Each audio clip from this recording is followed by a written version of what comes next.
Yeah, everything's looking good so far. So yeah, we're gonna be doing about maybe 3, hopefully 4 series, 2 to 4 series tonight with SEA.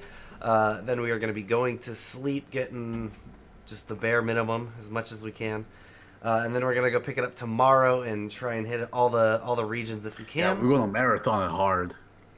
Hopefully we can catch the tail end of CAS because they are 2 a.m. your time is when they start, 3 a.m. my time. And we've got.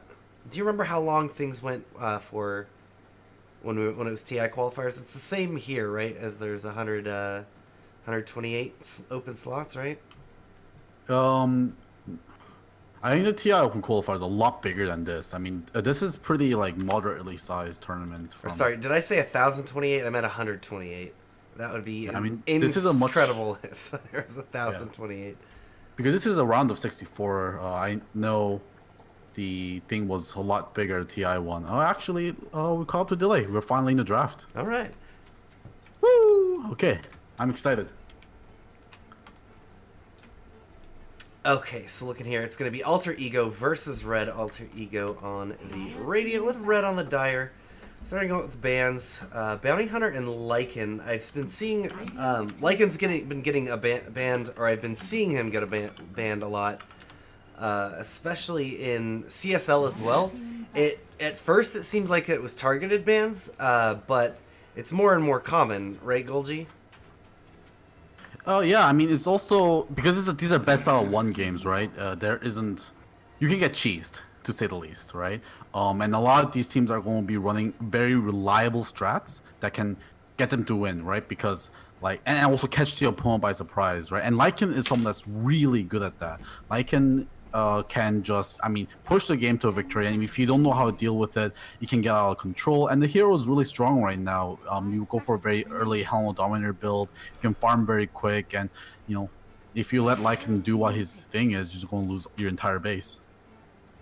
Radiant team pick.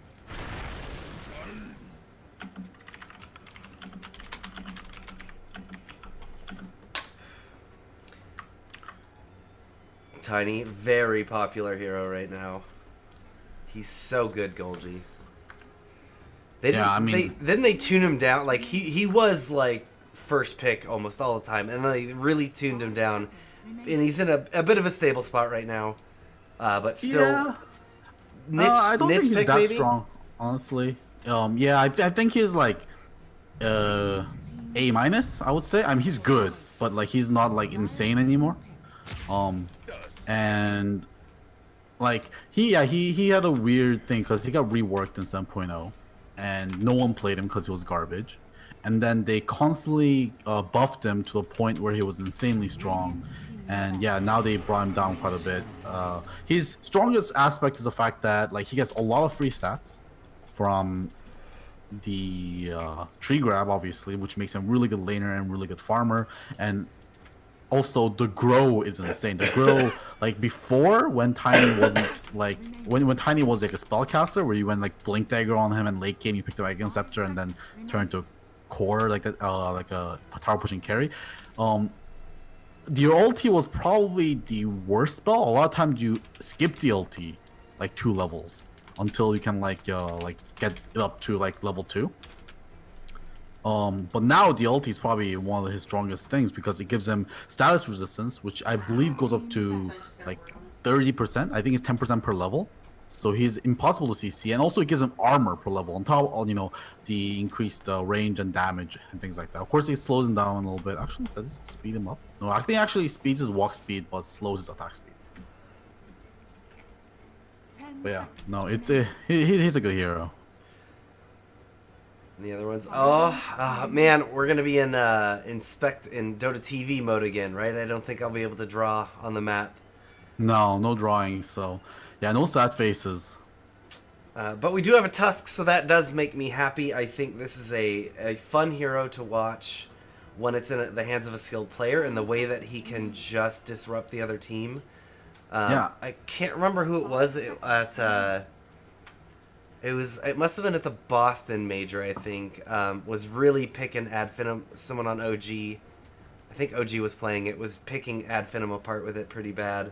and that made me a sad, That's sad boy. way too long ago for me to remember like one Tusk at like Blossom Major. But yeah, Yeah. I mean Tusk has always been strong. I mean, like there are great supports that play him, and like, the reason why he's so good is I mean he has a spell like Fisher, and he has the shards, right? Which at a glance, if you're not a very solid player, it just looks like a nuke that has like a weird terrain thing. But if you place it correctly, play around trees and play predictably around where your opponent wants to move, it can turn into like a 5-6 second route, right? As long as the shard lasts, they don't move out of it. So yeah, that's the power of the shards if you can use it properly. Yeah, and the old shards used to put the apex of the curve at the point you clicked, but now it's at the center, right? So it's a little bit harder to. It took a bit of adjustment for everyone to be able to position it correctly. No, it's the blocking opposite up. way. It's at the apex now. Yeah, your cursor is at apex now, because which lets Tusk do pretty cool tricks, because you can cast the shards right on top of you, which will push you forward. So if you're facing towards a cliff, you can use that shards on yourself to cliff yourself over the wall. If that makes sense. Right, yeah, and he can use it more reliably as a blocking behind him tool. Yeah, because you know exactly where the wall is going to be made. So it was a quality of life buff, and I think a lot of people transition very easily because I think it makes sense a lot more, because you don't have to imagine in your head how far the wall is going to go. Now you know exactly where the wall is going to be. And also, and of course, that had the other implication of the fact that you can cast a lot more shorter, because before, if you cast on yourself, you would make a circle in front of you. Now, if you cast on yourself, you make the wall basically behind you. Yep. Which lets him do some tricks. So, an Earthshaker, speaking of shards, Earthshaker, Fisher, same way. If you can trap people, you can do a lot more than it is. But unlike Tusk, Earthshaker does some frightening amount of damage in the correct situations. But of course, Tusk's big thing comes in at the fact they can save people with the snowball. I think that's like one of the most beautiful things. He kind of transitions in that way, right? In the early game, he's like all about the shards, and in the late game, it's all about like how good your snowball saves are, and also the BKB piercing stun that he has with his ulti, which is the way he differentiates himself from Earthshaker, who otherwise, it seems like there's a better hero all around than Tusk, because Earthshaker scales better, but of course, he can pierce BKB and he can't save teammates. I don't think this is something that we're going to see in this game, but can Tusk pick up people affected by Winter's Curse if he, like, passes through it as a snowball? I think you would. I think that makes sense to me, yes. That would be really exciting to see that. Yeah, you're not affected by anything while you're in the snowball. So if you have the angle, I guess, to start the snowball behind the Winter's Curse Aura and have it end at the right opposite side, and you'll be able to pick someone up on the way, and also everyone else is attacking your teammate as well. And I know that the Winter's Curse debuff, so to speak, is persistent on the ground. I wonder if you pull people out of it, if they... No, it's not persistent on the ground, it's persistent on the target. On the target? Okay, so you'd have to pick up everyone but the target and bring them away, or else then everyone's just going to continue beating on them closer to the enemy. Yeah, so that's one of the things, actually, tricks with Winter Wyvern. If you play Winter Wyvern, Force Staff, on top of being an incredibly good item, is a especially good item on Winter Wyvern, because you can Winter's Curse someone and then Force Staff them into the enemy team if they're facing towards the enemy team. Very good. Alter Ego looking very survivable right now, between having both the Astral and the Snowball. Yeah. As well as a big beefy tanky hero like Underlord. Great team mobility there, just with the Dark Rift. And then some classic little bit of pushing, as well as the high damage and CC from the Shadow Shaman. Looking really rounded there in Alter Ego right now. I definitely agree. Alter Ego's team definitely looks like a team that has their sights on playing it safe and not losing the lane. I think that's what they're focusing on. They don't want to lose the lane and end up, like botching the entire game. Of course, because this is best out of one, so there's a lot of pressure on these guys to perform right now. And yeah, just getting some bad matchups in lane and then going out that way is one of the saddest ways to go. So I feel like that's the strategy they have. But of course, right now I don't feel like they have a core strategy though, like on how to win the game. They're very good at not losing the lanes, but I'm not sure how they win exactly. Of course, OD will scale in damage the longer the fight goes, and OD can be pretty decent against Tiny as well in the late game. Yeah, but what? So yeah. No, what are they gonna pair with these guys? They want to be pretty careful not to get. I don't know. It feels like they need a melee core, but there's a lot to stop them from doing that there on red. You like don't want to have a melee against Winter Wyvern or Earthshaker, and to a certain point, you don't really want a melee against Tiny either. Yes. Yeah. So it's Red's draft also looks fantastic for that reason. They seem to be a lot more offensive. Obviously, we have a defense versus offense here. Radiant side having a very defensive draft, and the other side having a very aggressive draft. Kind of very flavorful, I suppose, for the factions they belong to. The final ban coming out is a Doom ban and a Faces Void ban. Doom seems like a weird ban to me. Because there's so many ways to save people under Doom. The Snowball and Astral Imprisonment can keep them alive for at least a little bit longer. But I guess it's annoying.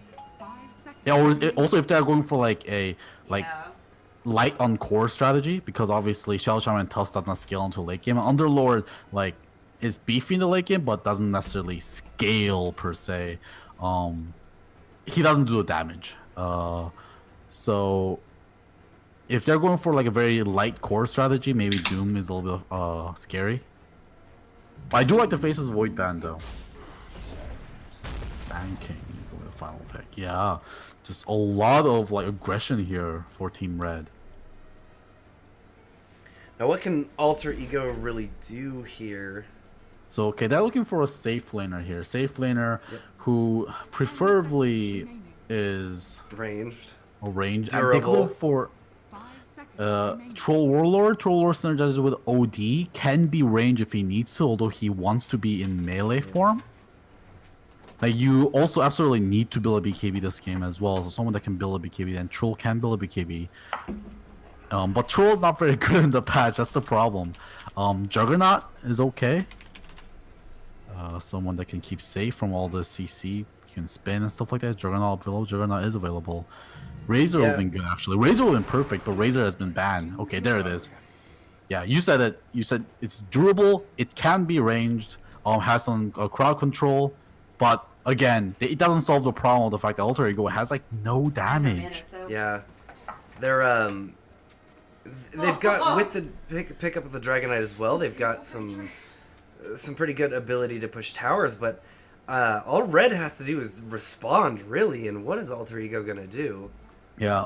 Also, if OD dies in a fight, like what does Alter Ego do, right? I think that's going to be hard. I mean, it's going to be all about protect the OD, right, for Alter Ego. Because if OD goes, I'm not sure if they can win the team fight.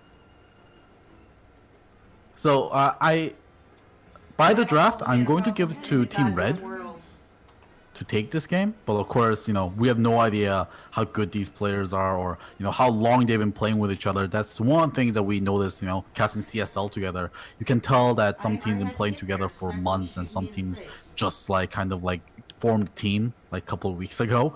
And even with MMR, the difference is huge with just experience playing with each other. I will say Red does have. I don't know if they just didn't register their team or what. But Alter Ego, they're all the players are actually together on the team with Alter Ego in their name. Red's got some stand-ins, so maybe they're not as coordinated as really it is Red's game. If Red plays this well and plays as a team and coordinates, as we said, we see it as a very, very difficult barrier. Oh, game is paused or. Directed camera, great. That's exactly what I want. Alright, I mean, this is a good time for us to introduce the players. Sure. Here on Alter Ego on the Radiant, we have. This is a bunch of names I'm not going to be able to pronounce. But I believe this is Feru, on is going to be playing our Tusk.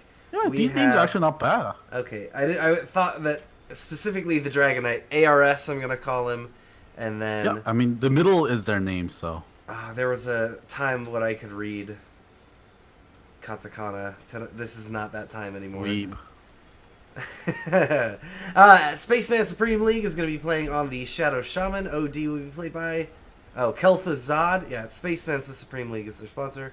And finally, Huppy on the Underlord. And finally, on Team Red, we have R playing the Winter Wyvern. We have on Tiny is Dot. Blank.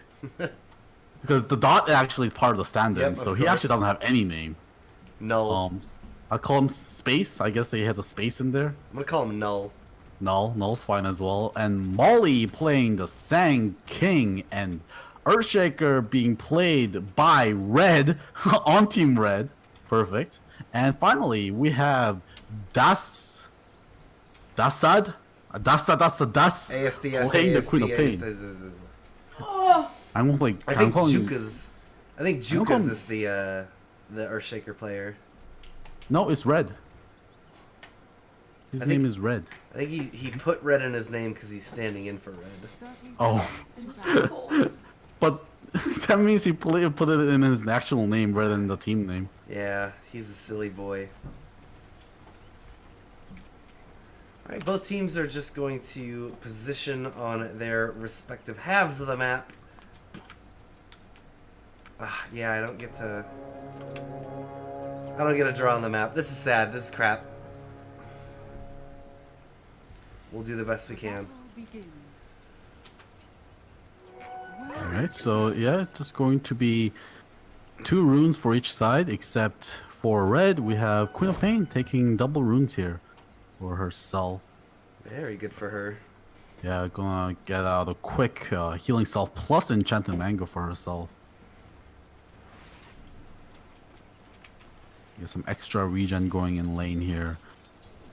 Looking like decent blocks so far. Oh, and the shards block in the offlane. Check out in the Radiant offlane here. The shards being used to get a massive block on these creeps. Beautiful. Beautiful. Yeah, one of the Oh, and Biggest Tiny trick. Cleaving is going to be pushing this pretty bad too. yeah, I mean it was gonna push already anyways with the thing. So when your lane is pushing, one of the best things you can just push it all the way in. That's the only way to get it back around. Mid lane, there's looks like some action going on here. Shards will catch onto ASD, onto DOS. But you know, yeah, Linking it Fisher. straight back. Oh, Jukas comes in. He's going to be able to get the fissure out. They've got the dagger onto our ARS. Oh, taking quite a bit of damage, but able to make it back. Still doesn't have his dragon blood yet, so he's going to want to hang around, get that level 2. There we go. And now he should be nice and safe. Should be able to regen this up pretty quickly. Yeah, 4 HP regen per second. It's no joke. All right, Jukas, blink in. yeah, he's aggressive. going to get fissured up. Jukas is coming around, and yeah, they were very easily able to come around on him. Cancels the salve, Faru does, onto Jukas, and they were going to be forced back. That was really ballsy of him to stay where he was for so long. He was in vision, too. I mean, considering how far the initiation range for Earthshaker and Queen of Pain can be, I guess I didn't expect him to be like that. But yeah, that just seems like a little bit of cockiness, maybe. Didn't think they will attempt that, but yeah, Jukas, as you said, was sipping on that clarity as soon as he landed the first Fisher. So no problem getting the kill. Shackle in the bottom lane. Yep, Shackle onto Molly. He's fine. Tusk was also using some shards to block out Jukas, it looks like, from getting his own bounty. Finally gets his way there. Top lane is going to be maybe a kill. Yeah, Huppy. I don't see how he gets out of this one. One more shot from Winter Wyvern R is all it's going to take. Very good start here for Red.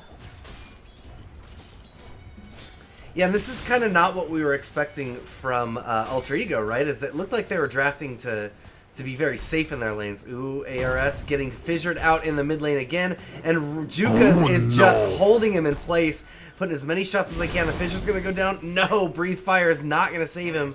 Going down once again to this Jukas gank squad. I mean, that's what we're talking about, right? The beauty of terrain generation, right? The fissures and shards, they can do so much work No, it says only 1 second stun on Fisher, but that Fisher stunned that guy for like 4 seconds. This mid lane is going to be hard. Queen of Pain is also one of those laners that dominates if you start winning the mid lane. Yeah, she's almost got her bottle out with double nulls and a wand done, or not a full wand, but a stick. Yeah, and that's sad because that double wand is actually he has 71 damage and Dragon Knight has 64, and she's a range hero. Oh no! Yeah, it's a sad time for a Dragon Knight. He can harass so badly right now. And look, Going for the usual Jukas- 2-1-1 build as well. Jukas is here. Oh, he's gonna block him out again with the fissure. They doesn't have the mana really. No, they do have a dagger if they want to use one, but they will not. Also, this means that ARS is going to go a more defensive build. As we see a second point being pulled with Dragon Blood, you kind of want to max breathe fire first on the mid Dragon Knight, and having to go extra points into Dragon Blood not exactly optimal for mid laner. Yeah, do you feel like he had much of a choice Halfway, there? actually. Is it a good response? Yeah, Huppy is very, very deep in a place he doesn't want to be. Avalanche is going to catch him, and a couple more shots should take him down. The fissure. Juka's just going to put an end to this. He's got to get back to mid and puts the pain back to Dragon Knight. Yeah, man, Juka's so far MVP. Like, he's making the action happen all around the map. Has he been involved with every kill? No, there was one kill at the top that he wasn't involved in. Oh, ARS again! Another fissure. ARS is completely caught on the low ground. And now Jukas is going to come try and head him off at the pass. Das is just going to be smacking him into him. Oh, Red Molly is even here. No. Doesn't have a burrow strike, though. One more mana. Here it goes. And he's going to use it through. There. Blows him up. Das gets the kill. Dragon Knight. And Dragon Knight is not really a hero you want to fall behind on. Tusk going down on the top as well, trying to contest the stack. Yeah, no, this is a nightmare start here for Alter Ego.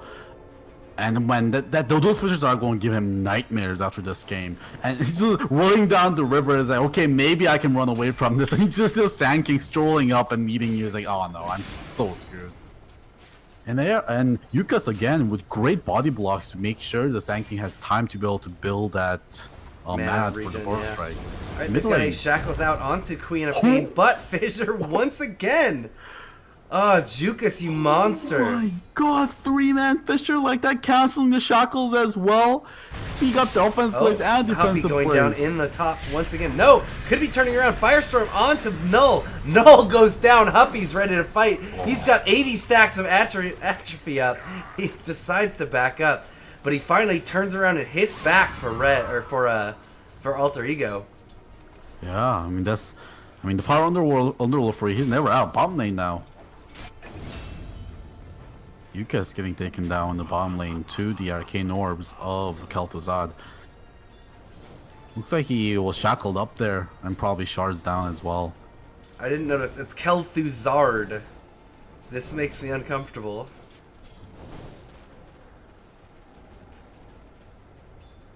You see what I'm talking about?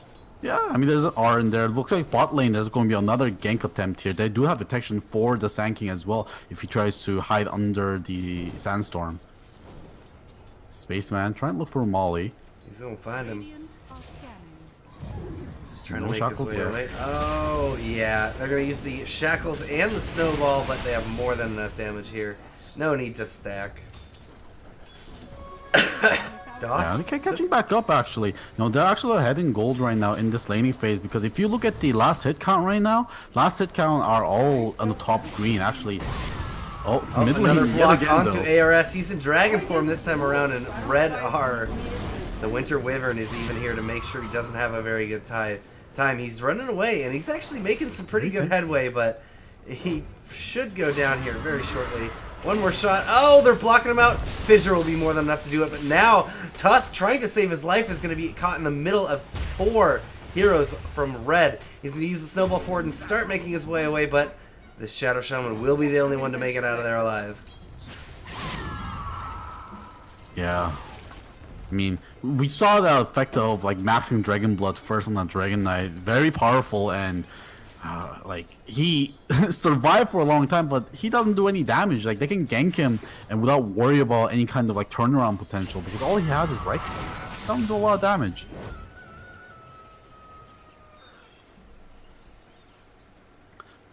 Queen of Pain's gonna find herself an Invis rune here at the bottom, pops it immediately. She's gonna come into this lane. They want to try and get some damage into OD while they have an opportunity for it. Molly's gonna show up first, just throws the Burrow Strike. Here comes the Winter Wyvern and the Fissure once again blocking him out. OD is just gonna get run down. But as he said, as far as the economy goes, they're still pretty even because they're devoting a lot of time on this map to killing the enemy hero, to killing the alter ego heroes. Yeah. Of course, that probably means they're probably going ahead in the XP. Yeah, we can see in the XP graph, Alter Ego doing much better, even though net worth is similar. So, yeah, that's kind of what you pay for these ganks is if the other team can last hit efficiently and do jungle as well, usually going for ganks is kind of make you fall behind when it comes to last hit count. But as long as you can get the kills, you'll stay even, at least when it comes to the money wise. But you'll start going ahead in XP because that person, while the person is dead, they're not getting XP obviously, and also hero kills gives you a lot of XP. Yeah, Red has been usually, we've seen a lot of 3 and 4 man engagements. It's the less heroes there you can get away with for the gank, the better. But it's, you know, it can be worth it to secure as long as you're securing the kills, which I don't think anyone's gotten away from them yet, right?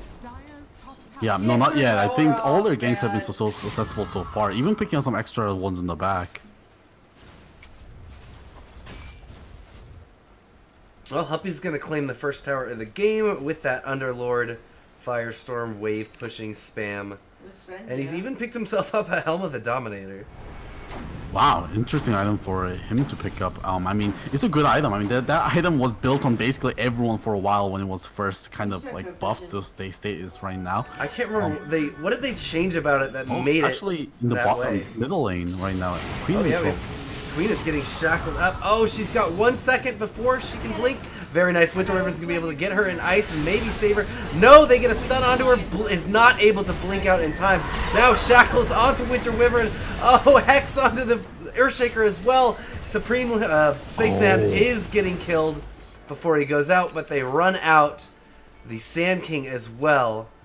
That was Alter Ego just letting them know, hey, we're not just gonna get pushed around like that. Yeah, no, that was a great fight for them. I believe they got 3 kills out of it, including the Queen of Pain, who is very much fed right now. And a great way to kind of come back here, and if it's a net worth, 2k ahead, even after kind of a bad laning phase.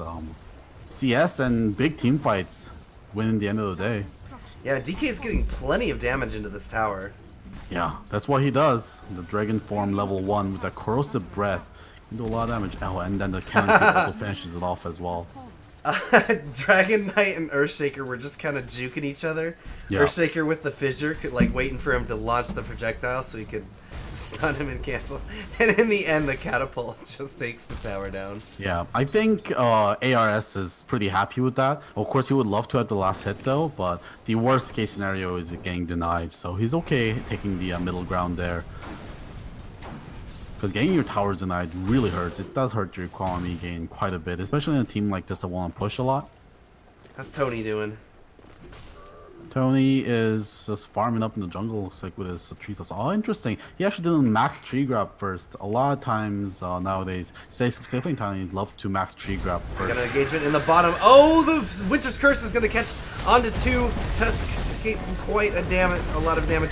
Epicenter going as well. The wards are down, but Team Red is able to just walk away from them now. Winter Wyvern trying to get up to the high ground. He's going to find himself a bounty and make his way away. I don't think they're going to be able to catch him. It's nighttime. They didn't see where he went, so he is going to be successful getting away there. Molly even going to use the Burrow Strike and TP away. I think he did get seen by that courier, but Queen of Pain, the only one going down out of that engagement that looked like it was going to go a lot worse for Red. Yeah, look at the net worth right now. Queen of Pain falling behind the Dragon Knight, and that was after like a 3-0 start against them. A completely changed. Dragon Knight now more wealthier than Queen of Pain with all these towers taken and also these team fights. And another one being taken. These guys aren't going to stop pushing. I mean, we're saying they might play too defensively with this lineup. No, they know when they're strong and they're going to keep pushing it. Yep, Shadow Shaman, he doesn't have his wards, but of course that Dragon Knight is just using his dragon form off cooldown as much as he can. Dire's bottom tower has fallen. Yeah, and you look at the Radiant Towers are all healthy.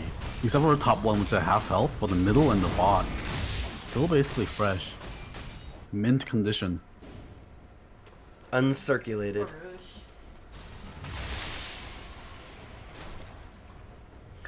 Alright, red needs to stabilize. What do they got to do here, Golgi? I mean, they're not too far behind yet, although it's starting to get bad. 4k gold lead. At least when it comes to morale-wise, they shouldn't be too shot. I mean, they can see the score, quote-unquote, on top, 8-11. It looks like they might feel like they're in a okay control of this game. He's got a Shadow Blade. He's going to find Shadow Shaman. Should be going for him here.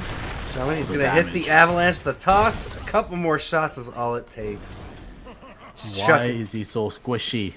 I mean, that's what they gotta find, right? So I think they should realize by now. Oh, top lane, Queen of Pain getting stomped out by the Centaur. And rooted. And snowballed. Oh, Quap is trying to make her way out. 2 seconds before another blink. She might not be able to make it out of there.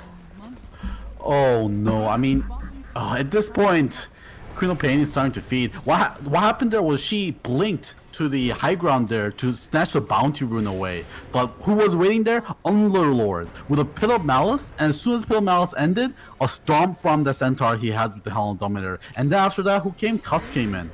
Yep. No way for him to get out of that. Oh, Bot here we lane go. now. Tusk Molly is getting caught out in the jungle right now. Oh, Alter Ego needs to stay on their side of the map for now, I think. This isn't their map to be aggressing on at this time. No, Alter Ego is doing quite well. Red is the one that's. Oh, yes, excuse me. So, Oh, yeah, they red. find OD is the going to get mid fished lane. in the mid, but... Oh, they've got Winter Wyvern here as well, putting as much damage as they can. Oh, he tries to my go for the God. Scream, but he's going to be able to Force Staff out of there. She does jump forward and get the Wave of Pain. Now, Stand-in coming in. Epicenter onto two of these guys. Oh, Tusk is going to get hit by the fissure, and now the rest of them are on their way out. Ward's doing quite a lot of damage, and the Pit of Malice as well, keeping them in place. They have a Dragon Form is committed, and he's going to try and chase them down. Dragon Tail going to hit onto Quap, but they're just going to need to disengage, and they do. Yeah, I feel like Queen of Pain is playing slightly like she's a little bit on tilt right now. I wouldn't blame him. He been playing really aggressively and getting countered quite heavily. That Scream Sonic Wave should not have missed the way it was. He was standing his ground fighting OD for a very long time, decides to back off for like a few steps and then come back in and then just completely whiff the Sonic Wave. He had so many opportunities for to land that and just, I don't know, held it for a long time and then is still missed at the end. Not what you want to be doing with that great ultimate. Oh no, Winter Wyvern's gonna get caught here. Firestorm into the Pit of Malice as well. They just need to leave this bounty alone. Yeah. He's not gonna let you have it. Like, so many times this has already resulted in some troubles, and Huppy with some great control. Right now looks like he has control in Ice Ogre. Oh, and he gets the last hit on the tower as well. Mid lane. Good toss. We got an Astral out onto Molly. Molly's trying to make her way away. The shards will stop her for a little bit, but Sanities is going to get dropped, blow him up very easily. Shadow Shaman's on the high ground, holding the Queen in place. Now we've got a Winter's Curse as well, going to hit OD with the Huppy on him, but they're just using that as a retreat call, and they will make it out of there. Now it looks like Alter Ego is ready to pressure this tier 2. Yeah. But thanks to the last Look, 3 seconds on that- Dragon Form. He's already ready. Once again, he is. They're entirely centering all of their action around these Dragon Form cooldowns, as they should be. Yeah, he has used it off cooldown so far, and I feel like he has taken either a team fight or an objective every single time with it. Uppy, he's gonna put a so more Firestorm aggressive and a on him. Pit. Yes, you're gonna be able to block out the team a little bit. Dragon Tail into Molly. Molly could be in some trouble. Sonic Wave is going to get used. It's not to much effect. Huppy's making his way out. Oh, they throw Queen of Pain onto him, though. Astro's going to keep him alive for a little bit longer now. Queen of Pain getting beat up by the OD. Huppy actually makes it out of there. No, he's going to get chased down by the Earthshaker. Single Fissure going to hit with the Veil of Discord as well. The chase is still on now. OD trying to go for the Quap, but Quap will be able to blink away. I don't think they'll be able to get Jukas, and that fight is going to end with that. Oh, look at Tiny. Yeah, Tiny is so close. He was running for a very long time and barely managed to get that Shadow Walk off. And actually, our ARS even landed a blind Breed Fire on him, and then wasn't able to kill him. He had like 20 health left.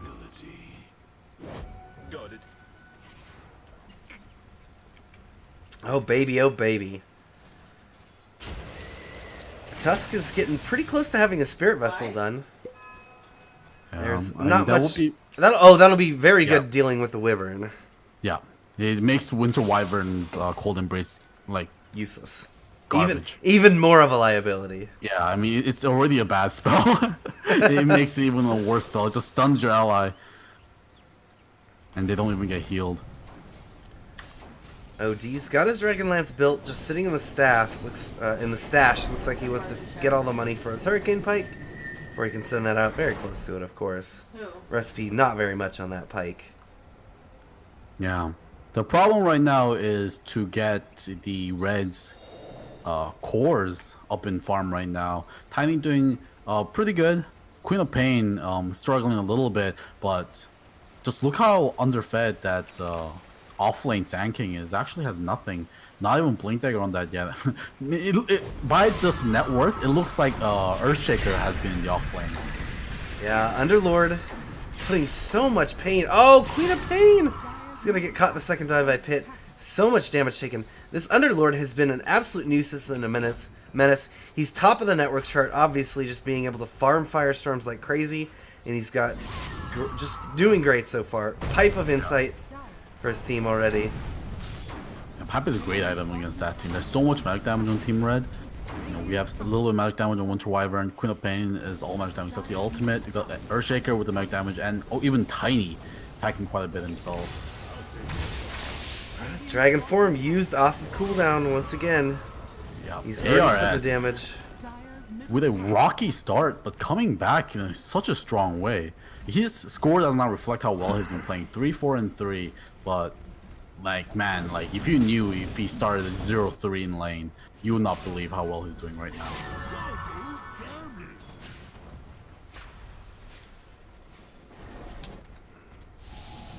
Tiny's got himself a Silver Edge and is on the hunt right now. It doesn't look like he's going to find anything.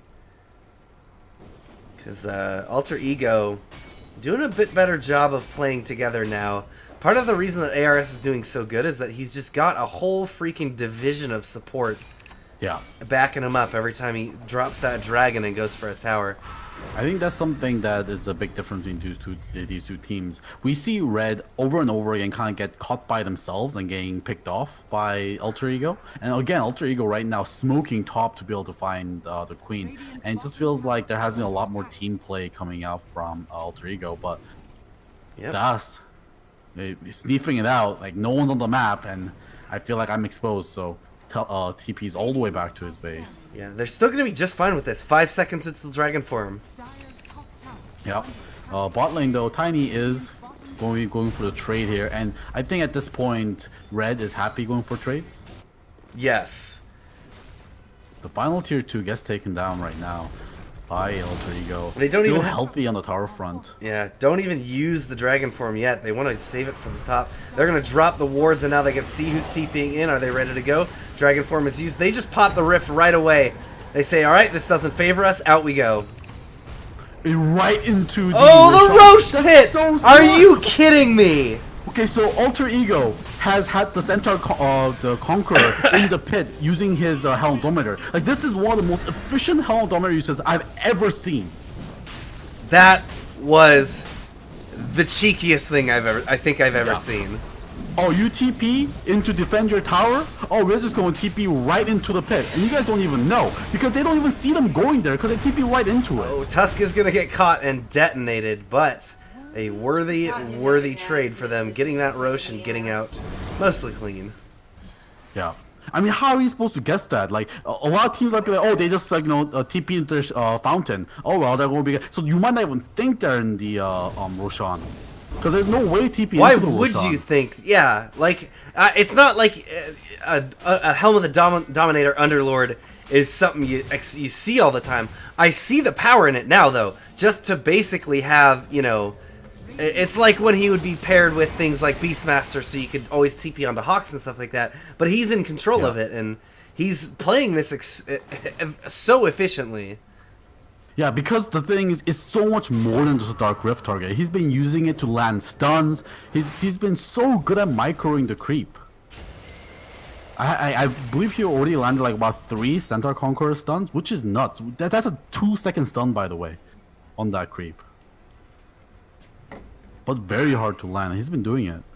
Of course, you know, Underlord with that Pill Mal setup makes it easier. Yeah. I see a lot of Underlords going stuff like Atoses. He's basically turning this Helmet Dominator. He's getting the value of an Atos out of it. As far as, like, just locking people in his pit. Yeah, better. Absolutely. Alright, they're going to silence up Dragon Knight. He's got the Orchid on him. They get the Hex onto Quap, and they are able to get some shards onto him. Not cracking the high ground yet. God, they're just chipping away. Look at this. Yeah. Oh, it's a jump forward. Dragon Tail onto Queen of Pain. They will have the Burrow Strike, catching Dragon Knight, but Sand King needs to be careful. Pit of Malice is down now, blocking them out. Another Orchid use onto Underlord this time around. They use the Sonic Wave, and they are just going to force him out. Oh no, they have a Fissure blocking up Dragon Knight. He's just trying to go onto the tower right now, pops his BKB, and he should be just fine. God, he's such a tanky boy. Yeah. There's nothing they can do about this. They're starting to run away with this if they're not careful. A Blinken Alter Ego, he's going to get a... Oh no, Alter Ego, he did not have the Aegis, did he? No, it's the OD, because as we said, OD is only one with the damage on the team, and they have to make sure the OD stays alive. Yeah, Dragon Knight was being really aggressive, standing blank. The Tiny just barely going to survive the damage from that Sanity's Eclipse. And now, Queen of Pain, they've been making tons of fountain runs, trying to keep themselves topped off. And it looks like they will be able to... so tanky. Okay, yes. Oh no! Shadow Shaman! No man left behind. They don't get any of the barracks, but they do get their first tier 3 of the game. So I with how this team has been moving so quickly, pressuring objectives, these shrines are going to be down in no time, and they'll be back knocking on the high ground's doorstep. Yeah. Aegis also still online on OD for the next, I believe, 2 more minutes here. So they could make something go here, because the Dragon form is going to be up as well, along with his BKB. And also, something I wanted to mention but didn't have the time to. The Tiny went for first item Shadow Blade, not Shadow Blade, Silver Edge. I'm okay with the Shadow Blade, but I always feel like a Silver Edge rush is very questionable. The item doesn't provide you with too much stats, and it's very expensive. Usually you want to get it if you really need the break, but the only target the break is really good against is the Dragon Knight, which is okay. I mean, you strip 12 armor and 10 health regen, so it's not bad, but like, is it really worth all that money just for that ability? Yeah, is what I'm wondering. Yeah, and the only other thing he's gonna break is the Atrophy Aura, right? Actually, in the shrine in the bot lane right now. There we go, fighting it up. Queen of Pain pops the BKB. They're gonna be able to clean up the Tusk. Dragon Knight pops his BKB in return and is gonna try and fight here. Looks like they do have the OD coming in for the fight. Quap gets blown up. Now the Pit of Malice trapping everyone. Oh no, Winter Wyvern is going to try and save the Earthshaker's life, but ultimately, encased in ice, he will go down. They even catch out the Winter Wyvern. They're going to force a buyback on the Winter Wyvern, and now Red is going to need to hold this. Another buyback is used. They've got to get something out of this. Dragon Knight is coming there. Orchid onto OD. OD is still just chipping away at the buildings. Burrow Strike through onto 2 of them. Yes, he's going to be able to respawn with the Aegis, and there they go. They used quite a lot to do that. Tiny has got his BKB up already, and he's going to have to back up pretty shortly. They did get the melee as well. It's not the range, so they get a lot of value out of that. Underlord should be popping his ultimate. He's trying to get the hell out of here. Yep, running away. Oh, no, he's astraled. Oh, how does that work? He's going to go back, but he won't bring anyone with him. Yeah. I'm not in trouble. Yeah, KRS left by himself. Getting chased down by the rest of Red here. Giving... Oh! Whoa! That was some good shards, but he will die anyway. Impressive on the way out, though. Yeah. If we see more shards like that, this is this is good. They go ahead. So that fight, few things I want to talk about. R on the Winter Wyvern completely whiffed the Winter's Curse. He actually hit a creep with that. That's why the cores could move out of the Winter's Curse immediately as soon as it was cast. So kind of a whiff there, but a great team fight starting from you because we slightly missed it, but a great 3-man Echo Slam started that team fight. That's how the 2 supports of Alter Ego immediately died at the start of the fight. And then, of course, finally, I would have liked to see Red time the Aegis. I don't think they timed it because with like 12 seconds left, they killed the OD. They could have... And they dumped damage into that OD. Yeah. If they just waited a little bit more and timed it a little bit better, that final gank, they would have killed him after the Aegis expired. Oh, Alter Ego's going to drop the wards here. Now, snowball forward. They are able to catch Queen of Pain. She's popping the BKB now. Shards coming through. Is going to be able to block them up. Sand King is walking his way away. They get a Winter's Curse onto Underlord, but no one else with it. Winter Wyvern, one more shot will do it. And they are chasing down. Caught? Where is she? The Esther imprisonment. There we go. She's doing an Orchid and Blink. She fan. Yep. Yeah, she's good. It's just hard to catch. Blink in 1 second as well. Yeah. Winter's Curse has been very much off point this game so far. I haven't seen one that resulted in a kill yet. Of course, it's not like a Winter's Curse is an amazing game this game, but because, you know, OD does nothing because you cannot cast Arcane Orb while he's silenced. But still, like that Winter's Curse only caught Underlord and his Wolf. So the Wolf was like nipping at him, but he was taking any damage. Alright, Tiny is stacking up here. Silver Edge almost running out. He doesn't look like he's ready to go. He is. He's going to be able to break Dragon Knight. Dragon Knight could take a lot of damage. Epicenter and the Echo Slam catching onto 3 of them. Now, tons of damage going through. Tusk is going to try and stay alive for a little bit longer with the Snowball. Queen of Pain is going to be able to blink and makes it out of there now. DK is in a bit of trouble too. He's escaping, but with just a tiny bit of HP. No, he's not escaping the Burrow Strike and the Enchant Totem there. OD even gets clipped by another Fissure. And we'll go down, all 5 wiped up by Red. Whew, what a game so far, man. This game has been so back and forth. Red coming up with a, I believe, 5-0. There was not a single buyback used for that fight at all. So about a 4K swing? No, like a 3K swing there for Team Red, showing that they have still what it takes to win this game. So they're going to be coming back. They need to take some objectives right now. Of course, they are still 1 set of racks behind, and they still haven't broken any of the high ground yet, with all the tier 3 still up. Something that I think Alter Ego could do the next fight is make sure to get rid of these shrines. Both these shrines still standing, and at least on a few occasions we've had Yukas on the Earthshaker TP to these shrines to get a wraparound Echo Slam and a Fissure off. Alpha Wolf gets caught hanging out in the Roche Pit. That is worth quite a bit of money. I believe like 125 gold, right? Because it's the Helm Dominator creep, and also it gives like 125 XP as well. That is correct. He'll pick himself up another one. And you know, Red really doesn't have the vision that we had about It's so pretty when you do it. About when they did that Roche play. So yeah, it's totally on the table for him to do it again. Yeah, for sure. I think if they knew, I mean, they'll have to think like, how did they get there so fast and without us noticing it. So if we have some, you know, keen minds here on Red, which I would not be surprised by, they'll be able to tell, hey, I think guys, that Underlord is using his Hamlet Dominator for some Uber plays. Yeah, considering they just killed the Alpha Wolf in the Roche Pit, I hope they were smart enough. Yeah, and they're about to find another Hellbear Smasher in here. Or are they? No, they're not. But final tier 2 gets taken down. They are going to be able to catch the Shadow Shaman, and I mean that's worth it. Your early warning position 5, taking the brunt of the damage. Very bad time for them to lose this control of this Roche Pit, though. Roche is going to respawn in now. Okay, Yuka's coming. Oh no! Oh, Jukas just missed it. Yukas, no! Come on, that's so sad. I have never seen something that close. Oh. And Hoppe is going to see it though, because he's sending the Halberd Smasher right away over to this Roshan. And it will be the perfect time to take it 4v5. And the stuff that's happening in this game is crazy. It's there.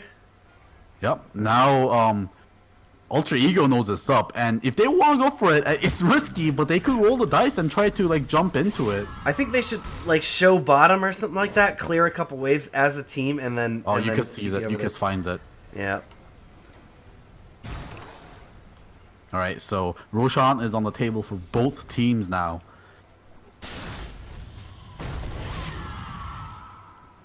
Alter Ego, yeah, they had a small window there. I think they could have blown Roche up, but it'd be wise to not just throw your entire team at it the second you see it. They didn't have any vision of red. But this is when the game kind of slows down. The game of Dota, right? This is when there's so much risk. Oh, mid lane. Yeah, they're gonna get an Astral right onto Tiny. Tiny. Oh no, OD could be in some trouble. He does get the BKB off though. Tiny's gonna have to use his blade to get away. Now they're chasing him down. They've already lost Winter Wyvern. He's gonna stand at the top of this. Underlord's gonna get orchided up. Pops the Shivas now and is ready to put as much damage as he can. Yes, they're going to be able to clean up the Sand King with the Epicenter, but it's going to cost the Shadow Shaman Undying, or Underlord also going down. Jukas jumping on the OD. OD gets blown up now. One more shot onto Tiny. Tiny goes down. They trade the Dragon Knight. It's going to be a red victory, surviving with 2 left, but not much they can do off the back of this. Ultra kill though, and there is still 30 seconds of supports are up, so they could do some damage to his these tier 3s. Even if you don't take these tier 3s, people underestimate how much little bit of damage on these things can do. Because sometimes, you know, creeps do like 20% of the health of the tower, and that can be all you need. And yeah, DAS going up onto the high ground here. Actually, they'll be able to take this tier 3. They have enough damage unless there's a buyback here from the side of Alter Ego. Their timers are so low, they're not going to buy back. Yeah, they'll be able to take at least the range if they commit to it. Oh, yeah, now there we go. Buyback Underlord buyback. They've got Tusk and the Shadow Shaman now. They're ready to go. Orchid goes out onto him. Oh, they aren't going to be able to stop him just yet. Hex out. Now Shackles onto Queen of Pain. They've got plenty of damage. Firestorm. She can BKB. She should BKB. She's going to BKB, and is she going to... Yeah. She's going to try and keep going for the barracks. Oh, she's going to get caught up. 2 seconds left on that blink. She'll be able to make it. Orchid, once again, saving her bacon. Should be out of there.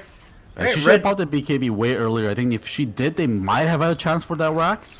But I think they're very happy with that. A team fight 1, 5 for 3 kill, and an ultra kill onto that Queen of Pain, and then also breaking the high ground.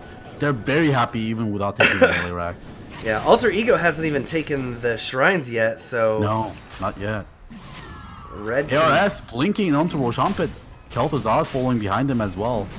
Oh, but red is... Look how much damage this Firestorm does to Roshan. For some reason, Firestorm works on Roshan in full value. It's the only HP spell that does, right? Yeah. Oh, Winter Wyvern is going to find him! Winter's Curse straight out onto all of them! Oh no, but it was on the Shadow Shaman who wasn't close enough. So he's going to be able to turn around. Tiny gets trapped inside the wards and they're going to fight it up.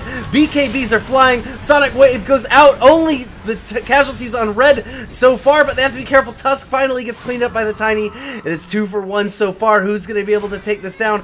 It is Alter Ego grouped up and in a very good position. They run down another one in the Queen of Pain.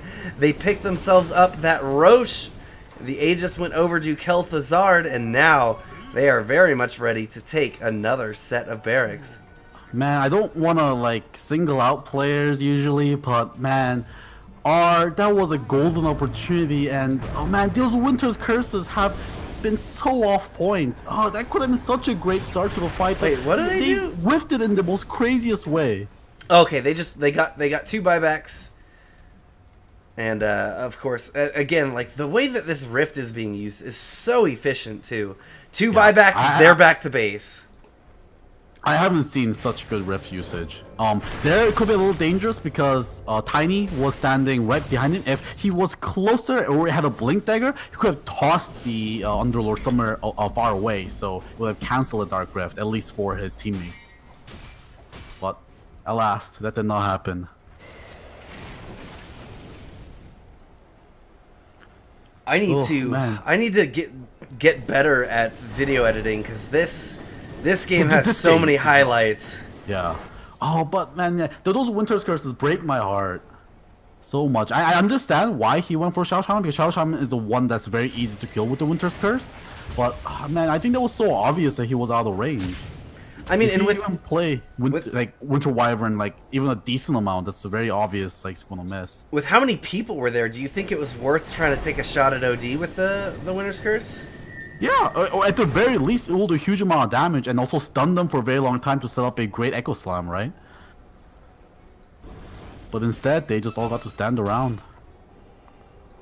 But like, you know, not to discredit the fact that Red had R had the initiative and the foresight to use the the Glimmer Cape and Arctic Burn into the Roshan pit. That at least discovered for his team that the Roshan was being contested.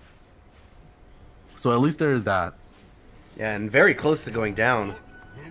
Yeah. When he did that, so it was very important. They got, I guess the reason that they got what little they did out of that fight was probably because of him scouting it. Yeah, for sure. Also, for anyone joining to the chat right now in the game, these are best out of 1 games, so you know it's do or die here for these players. And these tier 3 in the bot lane, 62 health left. Just a little bit of poke is all it needed, and Kel'Thuzar is going to take it. Oh, and Ward's being dropped as well. They need someone to defend. Quiddo Pain is in the top lane, pushing. Trying to push. They've got the Serpent Wards down now. Tiny tossing the Avalanche. He will be able to connect onto 2. Dragonite, though, just chipping away at the buildings. They'll be able to get the melee racks very soon. No, he's going to blink out of there. Yes, it's a wise thing to do when this fissure is where it is. But a couple more shots. Melee racks down. They can claim that range really whenever they want. Firestorm going down, doing tons of damage to Queen of Pain again. Oh, he's going to be able to pop the BKB just in time. And he's on the right side of the fissure. Oh, no. That means they get out, but they left behind OD. He's going to be able to get the BKB up, but he doesn't have he doesn't have a TP. Oh, that was a big mistake. He dropped the Sanity's Eclipse, but it wasn't enough to get a kill. But yeah, he's going to go down twice. Oh, no, the blink, but Molly predicts it though. They find him, yeah. Okay. It's not over yet. Does he have a blink? No, he's actually going to respawn before the blink is up. He's got the Hurricane Pike. Imprisonment. And he has the Hurricane Pike. Oh, he does it. He makes it. Oh, no! Oh, he gets spotted by creeps. He gets spotted by creeps. Oh, no. I think he's out. He's out of here, though. He got the TP. Good job, Molly, getting the TP back to the high ground, trying to make your way out. There's the Orchid, gonna have a hard time but his getting out of here. teammates are joining him now. Yep. Oh my gosh, Kel'Thuzar! No way. With these guys, he doesn't even need the Dark Rift. Huppy, he left you for dead, but no, he survived. He's a survivor. He gripped onto his life. And somehow got out of that. We 100% thought that he was dead. It did cost him a BKB charge. It's not like it was free. Oh, BKB charge. But I mean, Aegis too. Yeah. Oh yeah, and the Aegis. I mean, you know, his BKB is gonna be shorter. He doesn't have the Aegis. When all he had to do was just be in the green. This is the opposite of raid boss mechanics: is get in the glowy shit on the ground. But yeah, that was an insane play. Kel'Thuzar blinking backwards, and maybe that was also a little bit miscommunication from Red as well, because they all blinked south. If just they had one person say, "Hey guys, he might go north. We need to have someone north." That might build, but who has the time to talk about that during a game? You know. But I mean, he was facing south. Wasn't he facing south when he astraled, or he had to have been facing north? Because I thought he was facing south. And he's got a turn to do the blink, right? So if he had to go that one direction. I'm not sure if you have to turn to blink. You can blink pretty instantaneously. I don't know. Anyways, there's a fight breaking out. Yep, it is up here on the top now. We've got a Shackles onto Quap, who's caught underneath the Serpent Horns and taking a lot of damage. Quap is going to go down. She is dead for 120. No buyback. They're even going to be able to clean up R and the Earthshaker. Jukas is down. Here comes another Shackle from an hour away. Tiny. This is going to spell the end of the end for Red with their Epicenter XL dreams. Yeah, I don't see... I mean, they could get a huge play here. But they are instead going to get picked off slowly and hard. Tiny, the last one up, standing his ground and smacking with his tree. That'll be the last player from Red going down, and they call the GG. Yeah, very well played. Oh my god, back and forth. And Alter Ego started that game way behind in the lanes, and somehow they won the mid game with some great space making plays by the Underlord with the great Helm of the Dominator usage. And then in the end, coming back, but Red even showed sign of life, getting a couple of team fights where they wiped the entire Alter Ego team. But still, some of the not so plays, that Dark Rift into the Roshan pit, that weird Roshan pit fight, the second one that happened with a weird Winter's Curse, and then finally that insane juke at the end from Kel'Thuzad, sealing that game out. Man, I'm Alter glad. Ego, well-deserved victory. I'm glad we picked this game. Look at their team. They have some high-ranking players. Yeah, no, this actually we should follow these guys. I like these guys. Yeah, I think absolutely. next game's coming up because I mean we were delayed, so let's see. I will check the brackets here, guys. Don't go anywhere. Yep, their game is ready for HHFF. All right, they're Had a in bye. lobby right now, so if you guys want to follow these guys, we're going to probably wait like a few minutes, but we can talk. Yeah, in fact, let's talk. I don't want to put you guys on the wait screen yet. Oh, I'm a little loud. I think I could probably turn myself down. No, you sound good, fine. All right. God, yeah, big. The standout moment for me in that match is obviously that that pressure high ground force TP's rift into Roche play. I definitely need to go back and just make sure that there's a clip of that we can spread around because that was very impressive. Yeah, and also, you know, Huppy landed some great stomps off the Centaur Conqueror in that game as well, which, I mean, being able to micro is... I mean, some people are just really good at it, right? And, you know, Huppy just showing that Helm Dominator is so much more than, you know, just a lifesteal wolf item. creep. Yeah, Yeah. I want lifesteal and... Oh, no, you don't even get lifesteal out of it anymore, right? No. Yeah. It's different just build-up. yeah, it's just grab an alpha wolf and tell it to follow me forever until it dies, and then I'll get a new one. I mean, it's actually a pretty damn good item. I mean, I've been seeing it come back to prominence a lot more. I mean, obviously not to the point where it was before. Do you remember when everyone built it? Like cores built it, supports built it, and it's just like if you could have a spot for Helm Dominator, you built it. Yeah, I'm trying to remember why was it. It was just because of the attack speed that it gave for so cheap, right? Yeah, the stats, all the stats and the attack speed both got nerfed on it. And also that was when the creeps were buffed to have the, you know, the 100. Oh yeah, 1500 additional HP, Yeah. not maximum, additional. So if you got one of the big creeps with like 1,000 HP, you've got basically a miniature hero on your team. And also the purge creep used to be OP.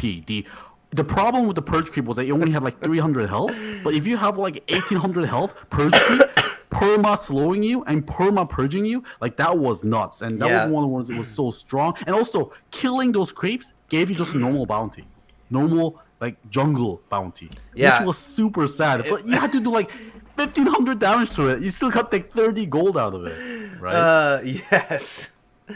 Oh man, that was terrible when that was the game. Was just Helma Doms everywhere. So, but like they nerfed it, they nerfed a lot of stats on it. They also obviously gave the bounty and the XP on the helm as well when you kill the creep. So it kind of went backwards. But you know, I've been seeing these players like Huppy, who was absolutely nuts with the Helm Dominator, and also now I believe it's core on Lycan again, which is really cool because I mean you can give your Centaur, you know, the haste from your transform, and also the Dominator Aura, still incredibly powerful. Give all your allies around you 20 attack speed to all your allies and 8 health regen. 20 attack speed. That is crazy good. Yes. Oh god, yes, absolutely. Okay, yeah. It's HHF versus Alter Ego. HHF, despite having a bye, is not ready for this lobby yet, apparently. I'm sure they were all taking a break, getting something to do. Red, yeah, that was it seemed like Red had a bit of a team advantage, and starting in the game, it seemed like Red knew exactly what they were doing and how to play, and it fell apart so quickly for them. Yeah. Oh, and Drista mentions about the Lycan. Yeah, Helm Dominator with double catapult push. absolutely crazy. Yeah, I forgot about that. Oh, Yep. catapults. And give a 20 attack speed aura 2 to those catapults. Beautiful. Those kind of cheesy strats where you have attack speed boosts for catapults are always silly. You know, you can get the ogre bloodlust, you can get Lycan, you can get alacrity from Invoker. And I mean, it was a long time ago. Someone, of course, had to take it to the extreme end. They put a team of the maximum attack speeds that they can do, and they put it on a catapult. And of course, because every one of these things causes like this little thing to happen, it grows like to 3 times its size and just machine guns rocks at the tower. Yeah. Come on, this lobby looks like we're waiting for one player here over on this game. I'm just gonna be 1 second. I'm gonna be taking a washroom break. Me as well, everyone. We'll be right back to bring you, what is the name of this one? It was HFFZFDDG versus Alter Ego.